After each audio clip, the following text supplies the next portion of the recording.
Bonjour les amis. Alors aujourd'hui, je vais vous montrer les études que nous sommes en train de faire sur ma potion magique. Oui. Alors, d'abord, j'ai tout mis dans des petites bouteilles. Vous voyez, là, ça fait à peu près un demi-litre. Et dans ces bouteilles, je mets tous les produits et je les mets aussi un par un. Et on va tester la dégradation. Alors, on va tester la dégradation dans une bouteille en verre et dans les bouteilles étanches, les bouteilles métalliques.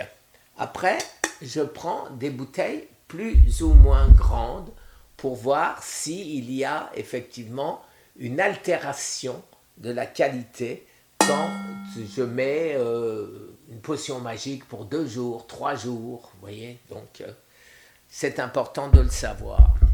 Alors, je mélange avec de l'eau, de préférence de l'eau de source à 7, avec un pH de 7, c'est ce que je faisais jusqu'à maintenant. Mais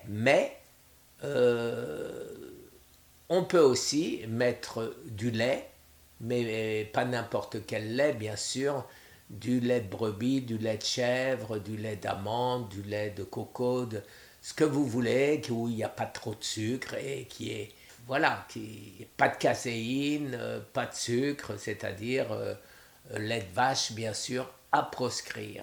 Alors maintenant, les amis, question de goût. Question de goût, je vous l'ai dit déjà très souvent, c'est vraiment pas bon. Tous ces mélanges. Hein. Je ne vais pas vous redire une fois de plus, je le ferai à la fin en mettant les photos avec les dosages de tout ce que je mets dedans. Mais ce que j'ai rajouté, et je vous rajouterai aussi une vidéo sur un professeur qui parle du bicarbonate de soude. Vous savez certainement que le cancer se développe dans un milieu acide, que le prix Nobel Otto Warburg disait « Aucune maladie ne peut se développer, métabolique, ne peut se développer dans un milieu alcalin. » Et c'est bien pourquoi, les amis, je mets du baking soda, Alors ce baking soda, où est-ce que c'est intéressant de le rajouter dans ma potion magique? Ou alors, est-ce que ça va altérer? Je ne le sais pas encore, et c'est pour ça, cette étude. Après ça, une autre chose que je peux rajouter, j'achète ce qu'ils appellent bulk ici, c'est-à-dire en très grosse quantité, la mélatonine. Et j'en mets jusqu'à 1 gramme. Vous savez qu'en France, c'est interdit d'en prendre autant aux États-Unis et en France, dans certains grands hôpitaux français, pour soigner le cancer, ils donnent jusqu'à 1,5 gramme par jour de mélatonine.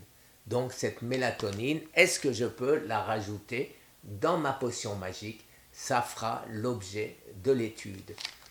À côté de ça, si vous regardez maintenant l'intelligence artificielle qui devient vraiment très intelligente et qui commence vraiment à être une aide précieuse au diagnostic. Par exemple, quand je prends des médicaments, je demande à l'intelligence artificielle, ce n'est pas des médicaments, c'est des nutriments, pardon. Je demande à l'intelligence artificielle de me dire: est-ce que je dois le prendre seul? À quelle heure je dois le prendre? Est-ce que je dois manger? Qu'est-ce que je dois manger? Et est-ce que je peux le mélanger avec tel ou tel autre produit? Et c'est fantastique parce qu'aujourd'hui, comme je dors mal, j'ai une routine qui s'est établie, à savoir,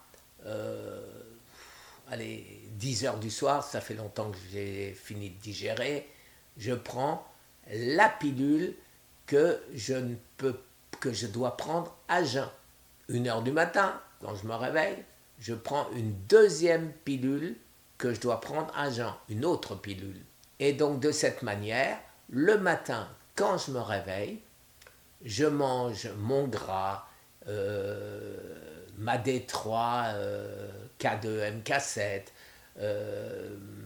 ma vitamine B12, etc.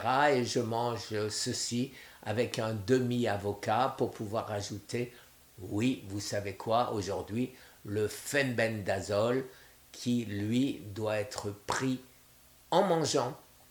Et comme ça, vous pouvez savoir très facilement. Alors, pour moi, les deux, j'allais dire, les plus rationnels qui ne font pas de tri dans les recherches, c'est Grok, c'est-à-dire celle de Twitter, de X, et Perplexity. Après, vous avez, j'utilise aussi Google, Gemini 2, Deep Search. Alors, lui, il oriente vers ce qu'il considère étant la doxa, c'est-à-dire Big Pharma, c'est-à-dire l'OMS, etc., etc. Ce que ne font pas les autres. Les autres mettent en garde qu'il n'y a pas un consensus, mais dans une prochaine vidéo, je vous mettrai tout ceci et je vous mettrai pourquoi aussi une étude extrêmement intéressante concernant, les amis, le bicarbonate de soude. Pourquoi est-ce qu'il faut en prendre? Pourquoi est-ce qu'on a intérêt à monter notre pH? Notre pH, c'est la bouche et c'est l'urine. C'est bien sûr pas le pH du sang qu'on ne peut pas modifier. Voilà les amis, je pense avoir tout dit et je vais terminer pour vous dire que la gourmandise étant là, regardez les amis, j'essaye d'améliorer avec du chocolat ou du cocoa. Vous savez, j'avais fait une vidéo dessus pour dire quelle est la différence entre le chocolat cacao et le cocoa. Voilà les amis, je vous souhaite une excellente journée et à demain, vidéo à mon avis très intéressante.